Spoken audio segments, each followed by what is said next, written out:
Sounds like we have a choice. Welcome, Martha. Good to have you here again. Thank you, Reverend Rich. That's a very powerful question because it's like, is a joyful mind possible? I've never met a person that does not want more peace of mind, more joy in their mind, more relief for their mind. And it's like, okay, then if we truly want that, if do you actually want what we just sung about, what we just prayed about, what we just meditated with? Because it's like, well, yes, yes, yes. But over here, it's like, well, not till my mother does this, not till my son does that, not till the neighbors stop doing that, not to not, yeah, but yeah, but yeah, but yeah, but yeah, but yeah, but not yeah, but there's war, yeah, but there's drought and flood, yeah, but the traffic won't flow, yeah, but yeah, but yeah, but yeah, but my knees won't bend, yeah, but it's like, okay, how to let that be what it is and bring some understanding to that, to bring some acceptance to that, and to say, okay, when I can, as I can, in every single situation, circumstance, crossroads, when I'm conscious enough to have a choice here, then, or depending on what you believe about free will, if there's choice, then I'm going to make one. I'm going to exercise the right, the responsibility to do that. And only I can. So then it's like, well, no, I can't. My mind cannot be at ease until that war is over. My mind cannot be at ease until my family all speaks to one another. My mind can't be at ease until I retire. My mind can't be at ease until the kids are all happy. My mind can't. It's like, well, then we won't ever have it. Versus saying there's powerful, practical things we can do, I can do, and will do today, and inviting us all to, and for me to even deepen the way that I practice this, that I cannot have a peaceful, and if peace doesn't, or joyful mind doesn't work for you, use peaceful mind or loving mind or a God realized mind, a God centered mind. So even as you go through here, it's like, I don't want to hear a thing about joy, not us in the middle of the war. It's like, well, pick something you can work with so the mind won't throw the baby out with the bathwater here, to say, okay, to have more ease, to have less suffering, peace, maybe joy. That I cannot have it and keep this critiquing and criticizing and nitpicking and fault finding, and nothing is ever just right. And get the sense of the difference of judging something, criticizing something versus observing it. If I observe this, oh, the car, I just hit a pothole in the car. Okay, and it's, oh, fix the roads. What are our taxes for? This is ridiculous. It's like, oh, potholes are as normal as can be. And nobody to blame here, not myself, not another entity, not another person. And the more I critique this and the more I'm annoyed at this, the less peace I have, the less joy I have, the less God-centeredness, God realization that I have. This mind.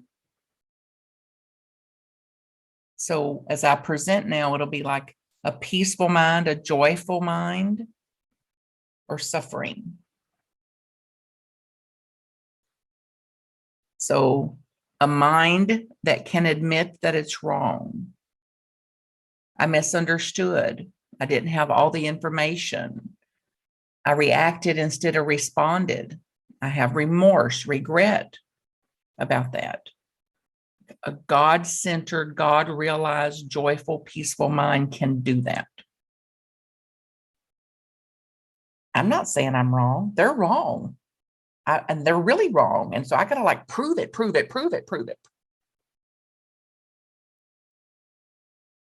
pain, peace.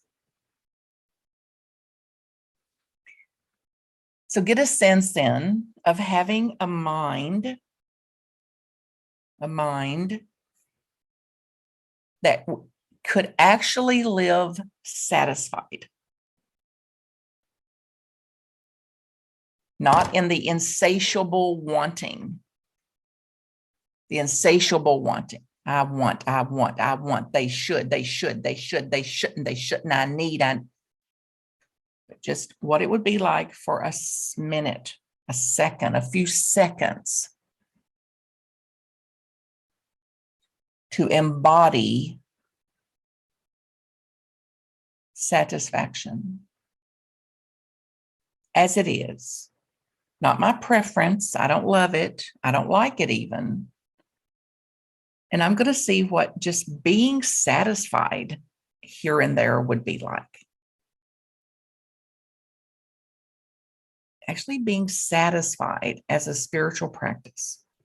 Practicing satisfaction, satisfying feeling, satisfaction. Oh, who would I be if I just let myself be satisfied with this?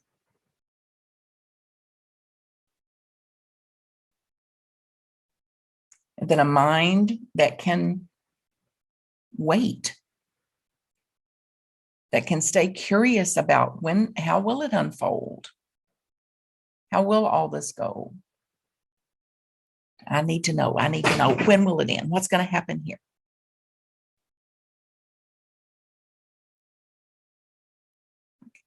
Well, I'm going to practice waiting, listening, learning, and seeing how it goes. The opposite of need to know, demanding, willful, better know. This is also like in critical conversations and crucial conversations, which I've studied and practiced and led groups through, crucial conversations. One of the things in there invites me, and I practice it, to develop a mind that will give myself and others the benefit of the doubt. That I'm less likely to put a motive on them. I'm less likely to mind read them. So I'm going to give them the benefit of a doubt that what just happened here may not have been intentionally to hurt me, even if I'm feeling hurt. I'm going to extend, there's a benefit of a doubt here. Did you intend to hurt me? Did you intend that to be hurtful? And until that's established, then I'm going to keep that space in there. And one of my last times that I was out in the garden with my mother, who had quite a bit of anger and passion and would yell out, and then it was over. Like she could just like yell out something and like, what are you doing? Look what you've done. And then say, hey, let's peel some potatoes, or hey, let's take a drive to the store. So it was over that quick. And we had this plant in the spring. It's a very exciting time for what's blooming around here. So she had this very special plant that she had wanted for. She had sought it out and found it. And it came, and it had to be kind of cared for before it could go in the ground, and making sure it was in ideal conditions and all that. So a lot of work had already gone into this plant, and it's time to put it in the ground. So we're out there very ceremonially, and me down on my knees, digging this hole for this special plant to go in. And she's standing up in front of me with her cane and like delighted about what's going to happen with this plant. And when she handed the plant to me, as Carlini saying, the mysteries of the universe, somehow that plant snapped like right in two. Now, in my direct experience, I hadn't touched it. So I had my hands out. So I don't know what happened, but the plant was broken, smack off right in two. And she said, "Look what you've done." And I was just so still, like I was so eager for any remnant of a resistant mind, any resistance, any former trauma, anything. I was so willing for it to be there and just to arise. So I was very centered, very still, very present. And there was nothing there, friends. Nothing there. So grace, the gratitude that this is possible. And then I said to her, "Are you believing that I broke this plant on purpose?" And she said, "I don't know where that came from. Like, I don't think you would break that plant. I don't know where that came from." And then a big heart of compassion, a bigger heart of compassion opened in me, because then I had the thought, if that's coming through her like that, if that's coming through her with that kind of intensity, that must be painful. So there's something potentially to this. And to continue to do this deeper inner work and to use whatever practices we have. And the work is highly recommended, as Reverend Rich spoke about. Thework.com is how to find it, by the way, thework.com. And from a physical well-being, a mental, emotional well-being, it's considered cognitive behavioral therapy. So then get a sense of what would stop us from making these choices. More surrender instead of resistance. More often I'll surrender than resist. More often I'm going to accept myself as I am. Less often I'm going to compare and self-hate and judge and recriminate myself. More often I'm going to extend that acceptance to others as they are.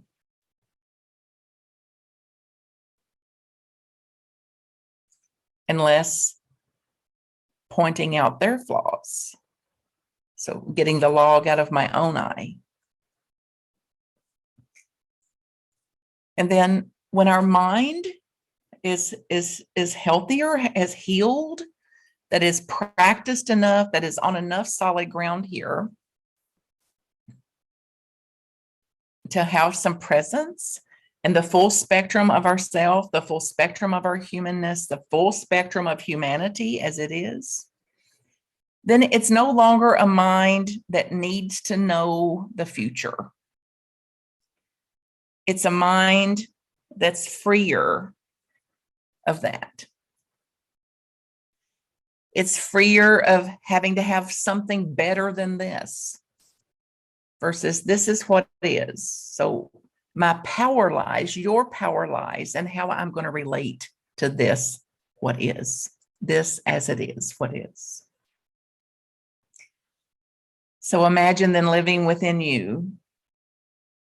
Imagine less war within you.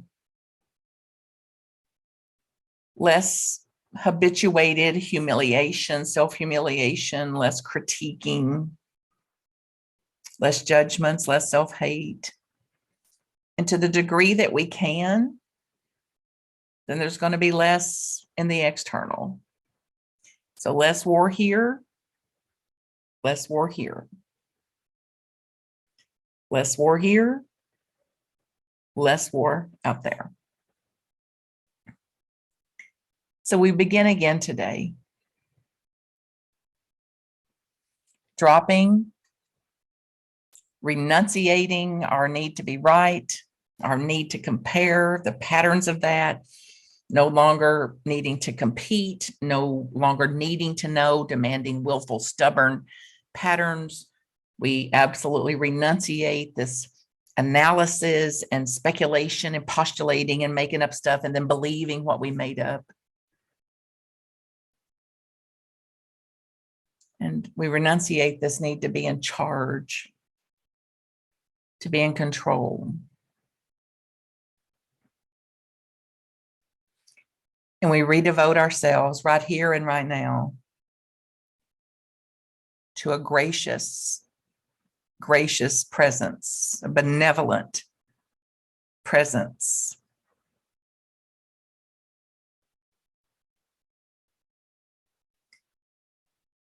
A knowing, a new knowing of what is breathing us, what is expressing us, in whatever name you call it. We delight in this conversion and this transformation of our mind, our heart, our emotional fields, the transformation of the pattern. We delight in it today. We delight that this was possible. We delight that now's the time that we've had our own resurrection. And we begin again then living like that. We begin again applying this. So it's not just a talk today, but seeds growing, seeds sowing, seeds expressing. That is a new way of being for me, with me, for me, with you, for me, with others, for me, with family, for me, with the world. I'm new today, renewed today. We give thanks for this. I send you my richest blessings. I thank you for all you are in the world, for your being and your becoming. I bow to you. Love to you all.